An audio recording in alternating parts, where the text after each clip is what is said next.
Right, so the other week I posted a video about this lawn and I was after your help in solving a problem that we had, and that problem was with people driving across it. And it's safe to say that you guys came out with some of the best solutions. Over 200 people commented on that video, and what I want to do in today's video is to go over some of the best ideas, talk about what might work, what could work, and what most definitely won't work. So by far one of the most popular suggestions was to go with spikes or nails or tire poppers or some sort of thing that runs either on top of the grass here or subtly below the grass blades that's designed to actually pop the tires of cars. Now that's a problem for a few different reasons. Firstly, if someone pops a tire, yeah, they've learned the lesson. However, now they're aggravated, they're kicking off, they're knocking on whilst I'm in the living room trying to watch something like Mega Movers. It's just not going to happen. And also you got to think of things like dogs and whatnot as well. You don't want any dogs getting hurt. God forbid they become the victims of a problem that's been caused by the vans. But we did have some other solutions too. Someone suggested that we get a scarecrow, maybe to scare the van drivers away.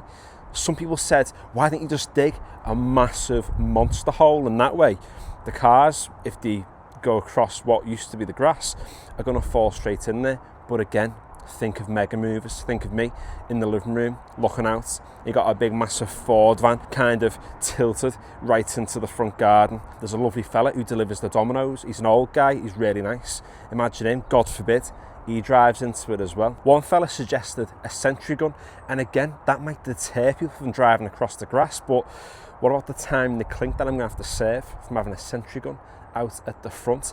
A few people though got a little bit more creative. They said, why don't you dig the entire thing up and have it be a pond? But again, for the third time, think of Mega Movers. I'm sitting there watching the TV, a van drives into it, there's an almighty splash like Shamu from SeaWorld, and it goes all across the window. Disturbs me. Now I've got a van sat in my pond. The koi fish, they died. On paper, it sounds like a good idea. In reality, it isn't. One fella even suggested putting a trim of what they have on an F1 track on a corner, the curb stuff. But again, is that going to encourage people to start speeding, to start taking the corner quite sharply, and then again, going across the grass? But my personal favourite suggestion was a moat. Why don't we put a moat around the perimeter? And when I chucked this into ChatGPT, Chat gave us the best looking photo, and I thought it looked boss. I mean, we can even chuck a few little fish in, get it all decorative. But again, if a car goes in, it kills the fish. RIP the fish. But also again, turning with the lawnmower might get a little bit tricky. And some people even went with the tried and tested. They said, go with a bush. Some people even said, go with a bush and a light. But we've got to remember, RIP the bush. And someone even quoted me saying that I didn't know how to solve the problem, and they said, you know, I had the solution, I had the bush, but as someone reminded them as a reply, the bush got run over as well. And as the saying goes, desperate times call for desperate measures, and someone even suggested using a Mario Kart banana to deter the drivers. But have you seen the karts in Mario Kart? They spin, they go all over the place, they go agadoo. Imagine the cars spinning across this grass, creating almost a kaleidoscope effect of tyre marks and tyre tracks.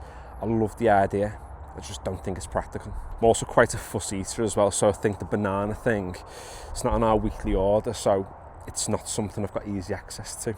But with all joking aside, we did have some practical solutions too. One of which was a box hedge that would run around the perimeter of the lawn, and this is the wife's favourite of the ideas. However, she's not the one coming out and cutting the grass, and I did make the point that when I get to the end, I've got to be able to turn the mower and come on back. We did think maybe if we just did this front strip, but if we were to do it, it'd look a lot better if it ran the entire perimeter. But by far what seemed like the most popular solution was to go with big, massive monster rocks that would run along the perimeter of the grass.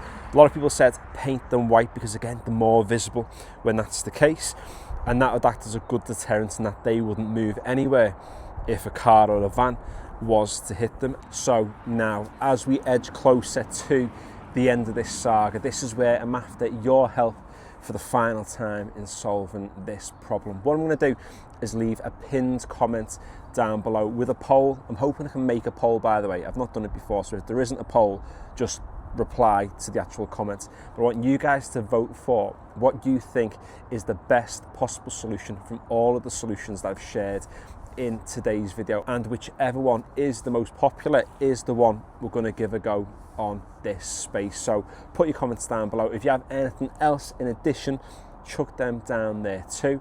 And yeah, finally, thanks for watching, and for last week, nice one for all the comments and the solutions too.